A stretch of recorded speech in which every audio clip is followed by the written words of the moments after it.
அவர் கேட்ட கேள்வி was very brilliant. அப்போவே தெரியும் இவன் என்ன அமைதியாக இருக்காருன்னு நான் நினச்சிக்கிட்டு இருந்தேன். எனக்கு எல்லோரும் நல்ல ஃப்ரெண்ட்ஸாக இருக்கட்டுமே, எதுக்கு வயசு 71 ஆயிடுச்சு, இனிமேல் போய் நின்று கத்தி என்ன செய்ய போகிறோம்? ஆளுங்கட்சியை திட்டினா தான் சார் வாழ முடியும். அரசியல் என்பது என்ன? ஆளுங்கட்சியை திட்ட வேண்டும், தப்பு இருக்குது, நாங்கள் இருந்தால் கரெக்ட் பண்ணுவேன்னு தான் சொல்லுவாங்க. விஜயகாந்தை தான் நான் எப்போ அப்படி கூப்பிடுவேன், விஜயமானே இந்த தப்பியும் சொல்கிறேன். நான் எனக்கு மகன் மாதிரி செய்வேன். இப்போ சீமானுக்கு இல்லையா மிரட்டி பேசுகிறாரா எல்லாரையும்? வணக்கம் கூட கொஞ்சம் வேகமாக தான் சொல்லுவார்.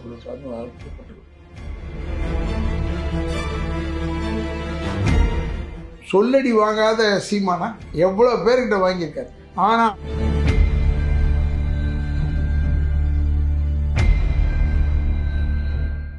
நீங்கள் ரஜினி சாருக்கு சொன்ன அந்த அட்வைஸ் இருக்குல்ல, அதாவது திருச்சி, மதுரை இது மாதிரி இடங்களுக்கு அரசியலுக்கு வந்துட்டிங்கன்னா அங்கே மேடை போட்டு பேசணும் அப்படின்னு, அப்படி இருந்தால் தான் கட்சி வளரும்னு சொன்னீங்க.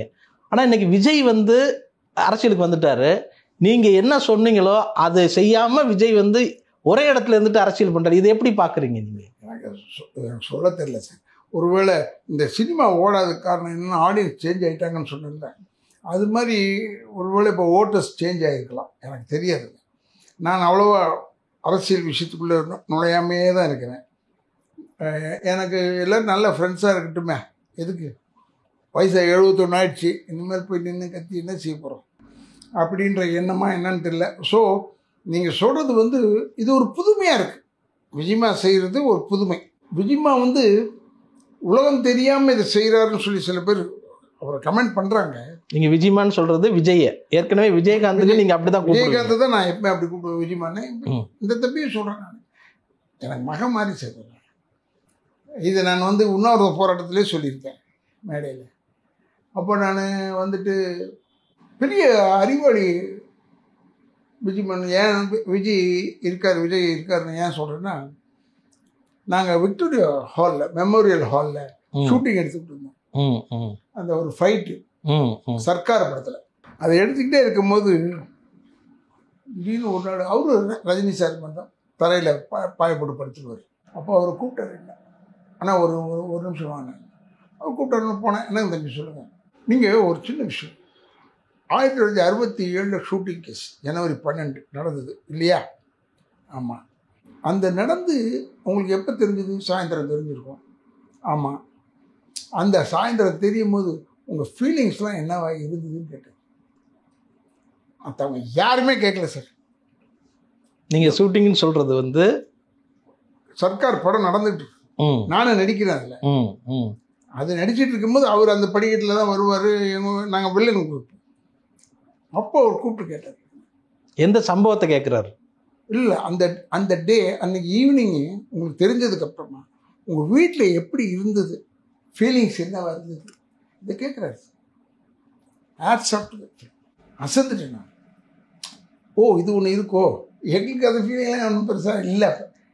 அது சொன்னேன். பட் எங்கள் அம்மா எங்கள் நாகரில் பாண்டிச்சேரியிலேருந்து வர சொல்லி உடனே வக்கீலை பார்க்கறது கொடுறது அந்த வேலையில் இருக்குங்க. எங்கள் அம்மா தனலட்சுமி அம்மாள், எங்கள் அம்மா அது தெய்வம் சார்.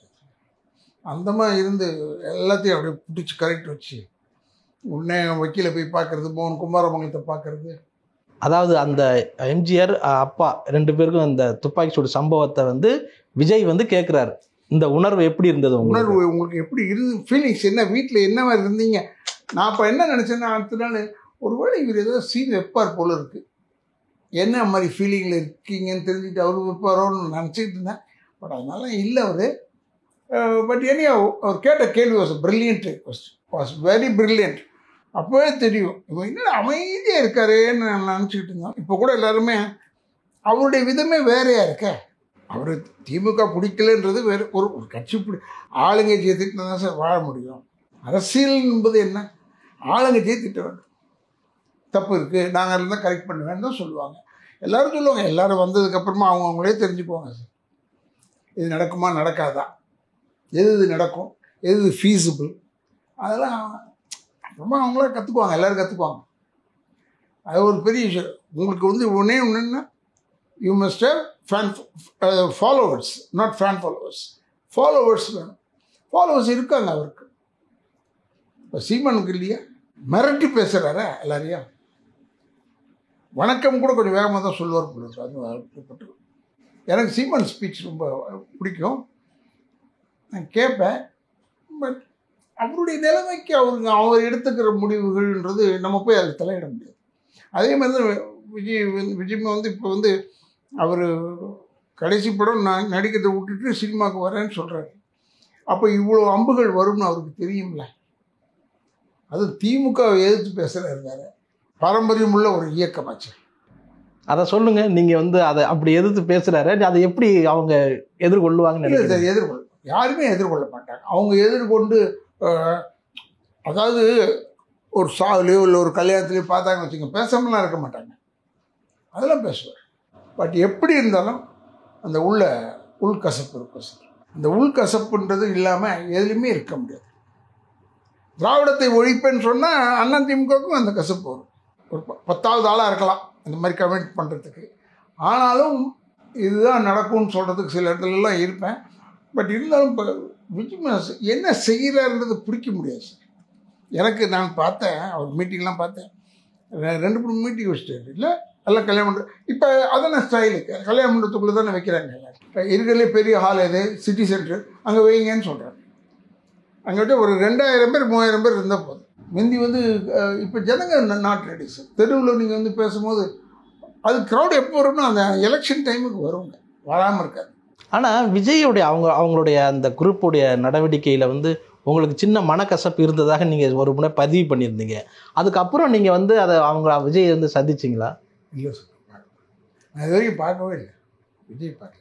அவரும் வந்து ஏதாவது இந்த விஷயத்தை கேள்விப்பட்டு அழைக்கலை? அவர் அதெல்லாம் ஒன்றுமே அதெல்லாம் என்ன அவங்க சார், ஒரு ஆள் இவ்வளோ பெரிய க்ரௌடோடு இருக்கிறான்னு சொன்னால் அந்த கடைசியில் இருக்கிற ஒரு 10 பேர் ஏதாவது பிரச்சனை பண்ணிட்டு தான் இருப்பாங்க. வேறு எதுலேயோ பண்ணுறாங்க பிரச்சனை இல்லையா? அது என்ன செய்ய முடியும்? அதெல்லாமே அவருடைய தலைமைக்கு போகணும். அவருடைய அதிமுக புரட்சி தலைவர் ஆரம்பிச்சது அதிமுக, அதில் சில ப்ரோஸ் அண்ட் கான்ஸ் இருந்திருக்கு. அதெல்லாம் ஒரு மேனேஜ் பண்ணி தானே சார் வந்தார். ஒரு தடவை வந்துட்டாங்கன்னா அப்புறம் இதெல்லாம் குவாய்ட்டு இந்த மாதிரி பேச்சுக்கள்லாம் நிறுத்திடுவாங்க. இப்போ அஃப்கோர்ஸ் கொஞ்சம் அப்படி இப்படி இப்படி இப்படி சொல்லடி வாங்காத சீமானா எவ்வளோ பேர்கிட்ட வாங்கியிருக்காரு. ஆனால் அதெல்லாம் மீறி தனியாக பேசிக்கிட்டே இருக்காரு இல்லையா? தனியாக பேசுவது அது ஒரு தன்மை, அரசியலில் புதுசு நியூவாக பார்க்கணும். நீங்கள் திமுக பாரம்பரியமாக இருந்ததால் நான் கேட்குறேன், அதாவது இறந்தவர்களை பற்றி பேசக்கூடாது, அதை இகழ்ந்து பேசக்கூடாதுங்கிறது ஒரு பண்பு. ஆனால் கலைஞர் அவர்களை அழைச்சு வம்புக்கு வந்து பேசுறது அப்படிங்கிறது இப்போ சமீப காலமாக அரசியல் நடந்துகிட்டு இருக்கு. நீங்கள் எப்படி எடுத்துக்கிறீங்க? சீமான் எடுத்துக்கிட்டீங்கன்னா பெரியார் கூட தான் பேசுகிறாரு. இப்போ இது நியாயமா? இல்லைங்க, இது நியாயமா அநியாயமான்றதை விட அவங்கவுங்க குரோத்தை தாங்க பார்ப்பாங்க. அந்த வளர்ச்சி எப்படி போகணுன்றது அவங்க பிளான் பண்ணிக்கிறாங்க. அந்த வளர்ச்சியை போய் நம்ம தடையாக இருக்க முடியாது. அவர் நியாயம் அநியாயம் சொன்னாலும் ஏறணும் இல்லைங்க. யாருமே தூங்குறவனை எழுப்பிடலாம், தூங்குற மாதிரி நடிக்கிறவனை எழுப்ப முடியுமா? அதனால் தந்தை பெரியாரை பற்றி பேசுகிறாரு, பேரறிஞர் அண்ணா பற்றி பேசுகிறாரு, கலைஞரை பற்றி பேசுகிறாரு. இறந்த மனிதன், அவர் 10,000 தப்பு பண்ணியிருக்கலாம். என்னை பொறுத்தவரை நானே அவரை எதிர்த்து தானே அதிமுக வந்தேன். புரட்சி தலைவரை பேசுகிறோமா? பேச மாட்டாங்க. ஏன்னா அங்கே ஒரு பெரிய இன்னும் அந்த கிரிப் வச்சுருக்காரு. யார்? புரட்சி தலைவர் ஜெயலலிதாவும். இந்த இது இறந்தவர்களை பற்றி பேசுறதுன்றது அது தவறு தான் சார். பட் இருந்தாலும் அரசியலில் அவங்க வந்து ஆகணுமே, அவங்க வளர்ச்சிக்கு அது ஒரு காரணமாக இருக்கு. 34 லட்சம் ஓட்டு வாங்கியிருக்காரு. அதை வந்து அவர் வந்து 50 ஆக்கணும்னு தான் ஆசைப்படுவாரே ஒழிய 34லேருந்து கீழே போகிறதுக்கு ஆசைப்படுவாரா? ஸோ இந்த ட்ரெண்ட் ஆஃப் இட் எனக்கு அவரை பிடிச்சி போச்சு ஜனங்களுக்கு. அந்த ட்ரெண்ட்லேயே ஃபாலோ பண்ணுவோம். ஃப்ரம் நோவேர் சீமான் வந்தார் இல்லை, தெரியவே தெரியாத திடீர்னு வந்தார். திடீர்னு ஒரு புயல் மாதிரி ஆகிட்டார். இப்போ உங்களுடைய நண்பரை பற்றி பேசுவோம். அதாவது விஜயகாந்த் அவர்கள் வந்து நடிச்சிருக்கீங்க.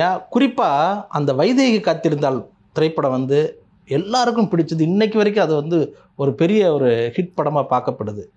அந்த நேரத்தில் நடந்த ஒரு அனுபவம், சுவாரஸ்யமான அனுபவம்னாங்க. ஃபஸ்ட்டு படம் எனக்கு வந்து சுந்தரராஜன் சாரோட செய்கிற ஃபஸ்ட்டு படம் எனக்கு. நான் பயங்கர பிஸி தான் இப்போ. பட் விஜிமா வந்து எனக்கு சுந்தரராஜன் சாரை பற்றி சொல்கிறாரு. விஜயா கார்டனில் படுத்துருந்தோம் அந்த புல்லில் 2 பேரும். ரவே டாக்டர் சுந்தரராஜன்கிட்ட அவர் சில டைமில் சொல்லுவார். அதுக்கு முன்னாடியே வந்துருச்சுன்னு நினைக்கிறேன். அம்பிகாவோட நடிச்சது நான் பாடும் படம். அந்த படம் முன்னாடியே வந்துருச்சுன்னு நினைக்கிறேன். ஆமாம் ஆமாம். அதனால் அதில் நடந்த நிகழ்ச்சியை சொல்கிறாரு விஜயகாந்த். டே அம்பிகாவே தம்மா நடி ஒழுங்கா, இல்லைன்னா நடிக்க மாட்டேன் ஜாக்கிரதை அப்படிலாம் திட்டு வர்றா. அதனால் நீ ஏதாவது ஒன்று செஞ்சாருன்னா நீ ஒன்றும் முன்கோவப்படுற, சொற்கள் கோவம் வரக்கூடாது. சரிப்பா என்ன செய்யணும், குவைட்டாக இருக்கணும், அவ்வளோதானே விடு. போய் நாங்கள் 2 பேரும் படுத்துட்டோம் அந்த புல் தரையில். அந்த புல் தரையில் படுத்துருக்கும் போது விடிய காலையில் 2 மணிக்கு கூப்பிட்றேன். நாங்கள் போனது சாயந்தரம். நாங்கள் ஒன்றும் கேட்கல, சாப்பிட்டுட்டு படுக்க வேண்டியதுதான். படுத்திருந்தோம். இப்போ கூப்பிட்டாங்க. அது என்ன சீன்னா, வைதேகி காத்திருந்தால நான் நடந்து வந்து பார்க்கணும். ரேவதிம்மா வந்து என் தங்கச்சியை கூப்பிட்டு வெளியே போவாங்க. அப்போ என்னை பார்த்துட்டாங்க, நின்றுட்டாங்க. இந்த குழந்தை அப்புறமா அவங்க உள்ளே போனோம்னா அப்புறம் நான் வந்து விஜயகாந்தை போட்டு அடிக்கிறேன். இது மாதிரி சீக்வன்ஸ் ஃபுல்லாக சொல்லிகிட்டு இருந்தாங்க. இப்போ கூட போய் பாருங்கள் அந்த க்ளோஸ்அப்பு. இன்னும் நான் ரேவதிம்மாவை பார்க்குற க்ளோஸ்அப் இருக்கு பாருங்க, நல்ல தூக்கத்தில் அப்படின்னு நின்ன மாதிரியே தான் இருக்கும். இந்த இதெல்லாம் ஒட்டினேன். மேக்கப் எனக்கு ரொம்ப இன்ட்ரெஸ்ட் இருக்குது. அப்போ அவர் வந்து என்ன மேக்கப் இதெல்லாம் நிறைய போகக்கூடாது, எடியாது கொஞ்சம் எடுன்னு சொன்னார். சரி ரைட், எனக்கு விஜய் வார்ன் பண்ணிட்டேன். அதனால் எடுத்துகிட்டு வந்து நின்னேன். பட் அதில் வந்து எனக்கு உண்மையிலேயே இன்னைக்கு வரைக்கும் நெகிழ்ச்சியான விஷயம்னா 2மே சுந்தரராஜன் சார் டைரக்ஷன் தான். அம்மன் கோவில் கிழக்காலை ஒன்று, வைதேகி காத்திருந்தார். இது 2ம் என் லைஃப் டைமில் மறக்க மாட்டேன். ஏன்னா அம்மன் கோவில் கிழக்காலை எடுக்கிறது முட்டத்தில் எடுத்தோம். அதுலேயும் ஒரு ஃபைட் இருந்தது. அதில் வந்து தோளில் வந்து என்னை தொட்டப்பட விஜயகாந்த். அப்போ நல்லா இருக்கிற விஜயகாந்த் அதில் இந்த படத்தில். அப்படியே திரும்புவேன். நான் இங்கே பேச வரல, இதெல்லாம் விஜய கார்டனில் எடுக்கிறோம், இங்கே பேச வரல, வா நம்ம அங்கே போய் பேசுவோன்னு ஏதோ விஜயகாந்த் என்னை கூப்பிட்டு போனார். அப்போ தான் அந்த முட்டத்துக்குள்ளே ஃபைட்டு. நான் வந்து ஒரு கையில் சங்கிலி. ஆமாம். ஏன்னா என்னை எதிர்க்கிறவன் இந்த ஒரு கைக்கு பதில் சொன்னால் போதுண்டா, இந்த கைக்கு அவன் பதில் சொல்கிறான். இதை தாட்டு 2 சீன் தாங்க அதில். அம்மன் கோயில் எனக்கு ரொம்ப பிடிச்ச ஒரு கேரக்டர். இந்த கெட்டப்பை ஒத்துக்கிட்டு நடிகர் சங்கம் பக்கத்தில் ஒரு வீடு, அதுதான் என்ட்ரி. என்னது ரவிச்சந்திரன் சாரோட நடிக்கிறோம். எனக்கு ரவிச்சந்திரன் சாரோட நடிக்கிறோம்னா எங்கள் ஊருக்கு ஒரு பெரிய ஹீரோ இல்லையா. அவர்கிட்ட போய் நான் கொல்ல மாட்டேன், அடிப்பேன். இதுதான் என் கேரக்டர். கொல்றது எங்கள் வேலை இல்லை அப்படின்னு சொல்லுவாங்க. வேறு யாருன்னா இப்போ விஜயகாந்த் அவர் அடிக்கணும்னு. இப்போ விஜயமாவை வந்து நான் தட்டுவேன். யார் அதுன்னு பார்ப்பேன். பேச வேண்டிய இடம் எது இல்லை, அங்கே போய் பேசுவோம்னு சொல்லி விஜயகாந்த் சொன்னார். ஏன்னா ராதா எதுக்கு அதை செய்யக்கூடாது. கூப்பிட்டு போய் துவச்சிருவார். 2 பேரும் ஈக்குவல் ஃபைட் பண்ணி கடைசியில் விஜயகாந்த் அப்படியே மயக்கம் போட்டு விழுவுறாரு. அவரை தோளில் தூக்கிக்கிட்டு வந்துடுவேன். தோளில் தூக்கிக்கிட்டு வருவேன், வந்து அவரை தூக்கி போடுவேன். இதை ஒத்துக்கிட்டு செஞ்சார் விஜயகாந்த் சார். அவர் பெரிய சூப்பர் ஹீரோ சார். அவர் ஃபைட் பண்ணி தான் எல்லாம் ஃபைட் அவ்வளோ பிரமாதமாக பண்ணுவார். நான் ரொம்ப ரசிப்பேன். நீதியின் மறுபக்கம்லாம் அட்டே எங்கள் அப்பா ஃபைட்டில் அவர் மிஞ்சத்துக்கு ஆளே கிடையாதுன்ற மாதிரிலாம் பண்ணுவார். இந்த அம்மன் கோயில் கிழக்கால முடிச்சோடனே அதுக்கு முன்னாடி வைதேகி காத்திருந்தேன் அப்படின்னு நினைக்கிறேன். ஏன்னா அவரோட நடந்து அப்படி வந்தேன். நான் அப்படியே பார்ப்பேன், ரேவதிமா சைலண்டாக பார்ப்பேன். அப்போ பெல்ட் என் கையில் இருக்கும். அதை எடுத்து இப்படி அடிக்க பின்னாடிலேருந்து பிடிச்சிட்டு வர விஜயகாந்த். திரும்பி அடிப்பேன் பாருங்க, ஃபுல்லாக அடித்து அவர் மயங்கிற அளவுக்கு அடிச்சுட்டு போய் சார் இதை ஒரு ஹீரோ ஒத்துக்கணும் சார். அவன் ஒத்துக்கிட்டான் சார். அங்கே தான் சார் மனுஷன் தெய்வமாக நிற்கிறான். விஜயகாந்த் மாதிரி இனிமேல் ஹீரோ கிடையாதுங்கன்னா நான் நடித்தது விஜயகாந்த்கிட்ட தான். நான் தான் சொல்ல முடியும் இந்த மாதிரி விஷயத்த. எப்படி ரஜினி சார் சொன்னாரோ, என்னை அறையிறது நீங்கள் அறிஞ்சால் ஒத்துக்குவான்னு சொன்னாரோ, அது மாதிரி விஜயகாந்த் சொன்ன டைலாக் வச்சாங்க. நான் ஒரு சீன் வச்சாங்க. அவரை நினச்சிருந்தா நான் திருப்பி அடிச்சுருப்பேன். பட் அடிக்கக்கூடாது, ஏதோ காரணங்கள் சொல்லுவாங்க. ஆனால் அதுக்கு ஒரு காம்ப்ரமைசிங் சீன் வச்சாங்க. அம்மன் கோயில்களுக்காக அது கூட வைக்கல. சுந்தரராஜனுக்கு தான் சார் எல்லா பேருமே.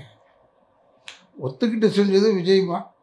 ஏன்னா விஜயமா வந்து சுந்தரராஜன் நல்லா பேசிட்டு தான் செஞ்சாங்க.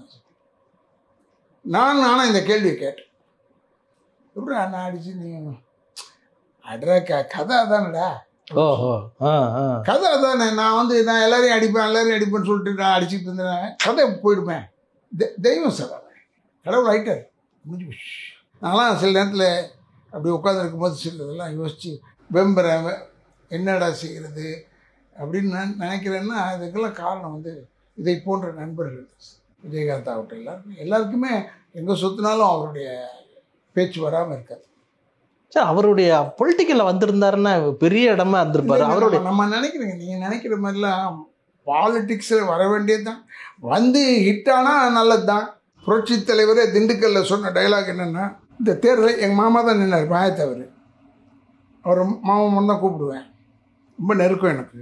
அவருடைய சொந்தக்காரர் தான் அந்த நம்பிராஜன்ற பேரில் வில்லனா செய்கிறாரு. ஆமாம் ஆமாம், ராஜ்கிரண். அவர் தான், அவர் பேர் உண்மையான பேர் வந்து சக்திவேல்ல. அவருடைய மாமன் தான் மாயத்தவர். அதனால் மாயத்தவர் நிற்க வைக்கும்போது வந்துடுவார் புரட்சி தலைவரும் தெரியும் அவருக்கு. இருந்தாலும் அவர் என்ன சொன்னார்னா, இந்த எலெக்ஷனில் நான் ஜெயிச்சிட்டா நான் மன்னன், ஜெயிக்கவில்லை என்றால் நான் நாடோடின்னு சொன்னார். கடைசி இருக்கிற கடைசி காசு வரைக்கும் வச்சுக்கிட்டு முட்டி மோதினார். ஏன்னா அவர் மோதினது திமுகவோட. அப்போ திமுகன்னா கலைஞர்லாம் எங்கே டச் பண்ண முடியுமா? என்ன பேச்சு, என்ன கூட்டம். அதில் வெற்றி பெற்று வந்தாங்கல்ல. ஒரு தமாஷான உதாரணத்தை சொன்னால் நீங்கள் யாருக்காவது போட்டிங்கன்னா நான் சொல்லியிருக்கேன், இருந்தாலும் இப்பவும் சொல்கிறேன். நாங்கள் வந்து மருங்காபுரி தொகுதி இடைத்தேர்தல், மதுரையும் இடைத்தேர்தல், மருங்காபுரி தொகுதியும் இடைத்தேர்தல். அப்போ நாங்கள் சங்கம் ஹோட்டலில் தங்கியிருக்கோம். நானே எஸ்எஸ் சந்திரன். வாகையார் அப்போ வரல, அவர் வந்து வேற ஒரு காரில் போகிறார், வேற ஒரு வண்டியில் பிரச்சாரம் பண்ணிட்டு வேறு ஏரியா. அப்போ சொன்னார், ஓ மருங்காபுரி தொகுதியை சொன்னார். கலைஞர் சொன்னார் எங்களை கூப்பிட்டு, மருங்காபுரி தொகுதி எப்படி இருக்கும்னா ஊருக்கு 50 பேர் தான் நிற்பான். நீங்கள் போய் நின்று பேசுகிறீங்கள வேணல, அங்கே 50 பேர் தான் நிற்பான். இன்னும் கூட்டமே வரலையேன்னு நினச்சிடாதீங்க. அந்த ஊர் அப்படி தான். மருங்காபுரி தொகுதி ஏடிஎம்கே சரோஜா கூட அங்கே தான் ஜெயித்தாங்க. ஸோ நாங்கள் என்ன செஞ்சேன், சரிங்கன்னு சொல்லிட்டு நானும் மாமாவும் எஸ்எஸும் வேனில் பண்ணோம். துரைமுருகன் தான் இன்சார்ஜ், மணப்பாறையில் உட்காந்துருக்காரு டிவியில், வேறு துரைமுருகன். அங்கே போய் அவரை பார்த்துட்டு என்ன பண்ணிட்டோம்னா,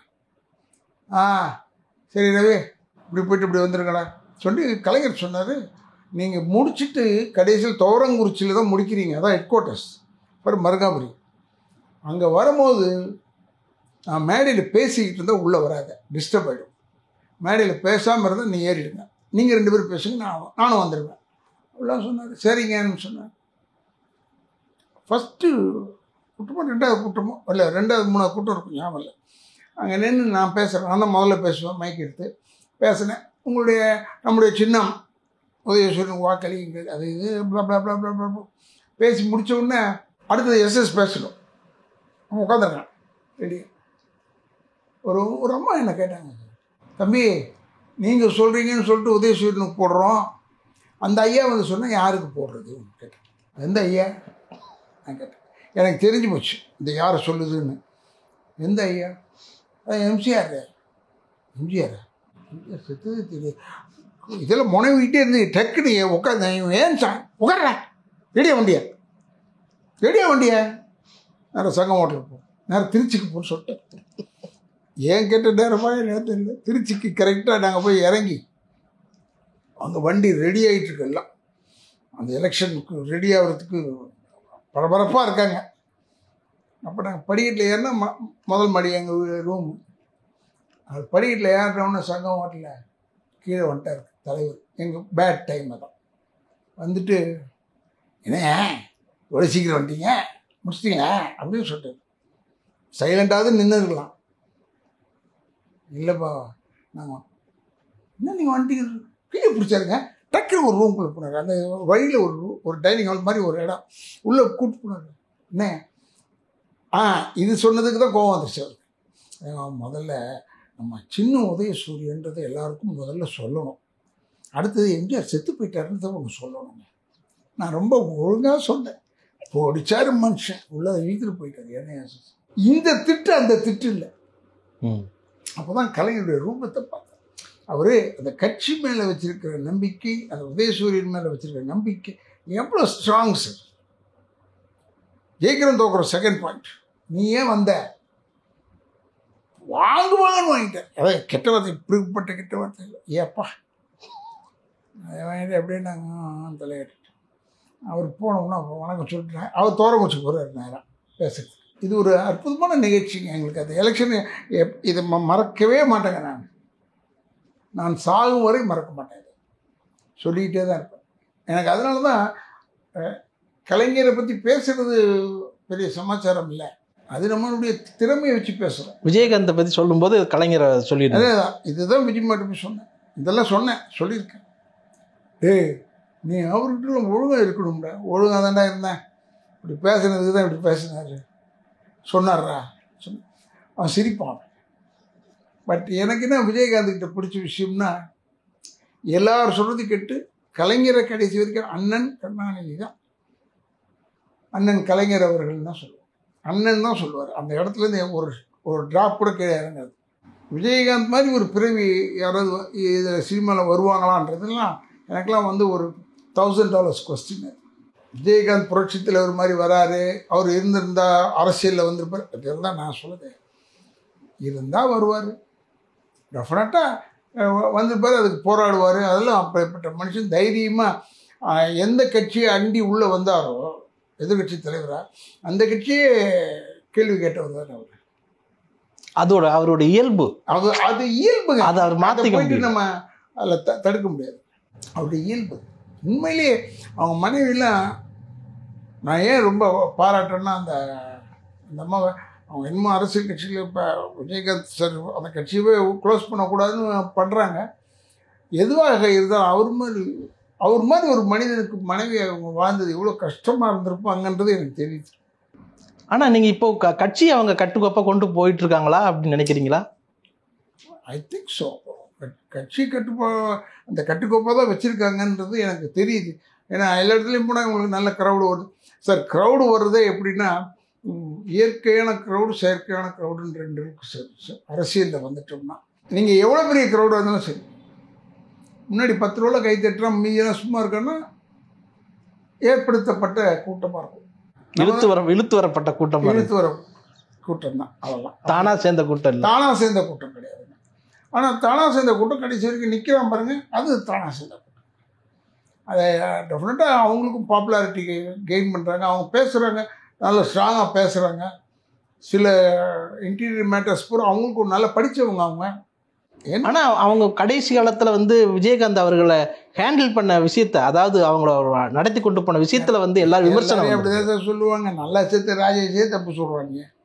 அவர் சாவில் ரகசியம் இருக்குது. என்ன ரகசியம் இருக்கும் போது அதெல்லாம் சும்மா ஏதாவது ஒன்று கிளறி விட்டுக்கிட்டே இருப்பாங்க. செத்த உடனே ஏதாவது ஒரு செய்தி வேணுமேன்றதுக்கு கிளறி விடுறது. அதில் அதுக்கு சம்மந்தமே இல்லை. அதெல்லாம் காட்ஸ் கிஃப்ட். அவர் அது வரைக்கும் வந்தார், எதிர்கட்சி தலைவர் வரைக்கும் வந்துட்டார். அது நம்ம யாருமே எதிர்பார்த்துக்க கூட முடியாது. எங்களோட படம் நடிச்சுக்கிட்டு ஒரு மனிதன் இப்படி வந்திருப்பாருன்றது நான் எதிர்பார்த்தேன். பேசுவார், ஃபோர்ஸாக பேசுவார்.